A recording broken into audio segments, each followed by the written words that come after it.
Taarifa, nilikuwepo maeneo haya.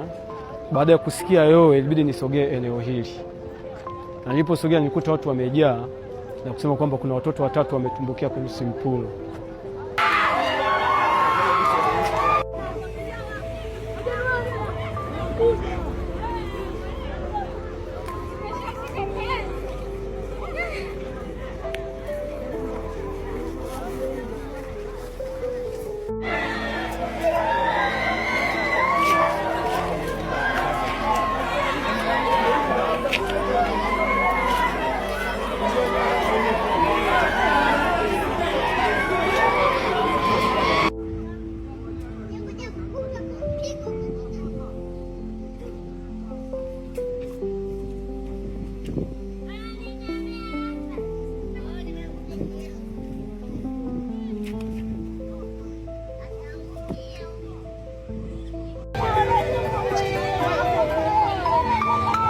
Kwa majina naitwa Jairus Kedi Mwichiwambi.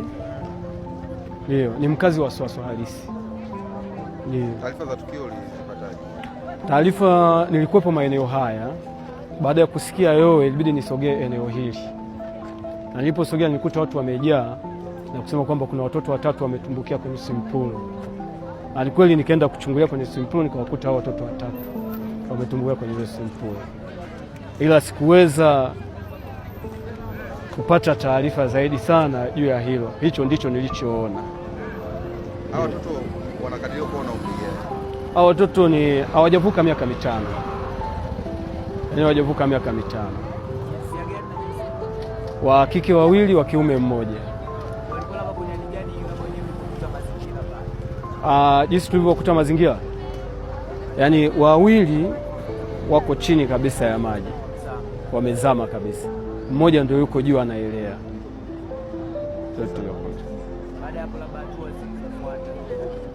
Hatua zilizofuata ni kuwapigia vyombo vya usalama, hasa uongozi wa serikali ya mtaa ulisogea na kuwapigia vyombo vya usalama.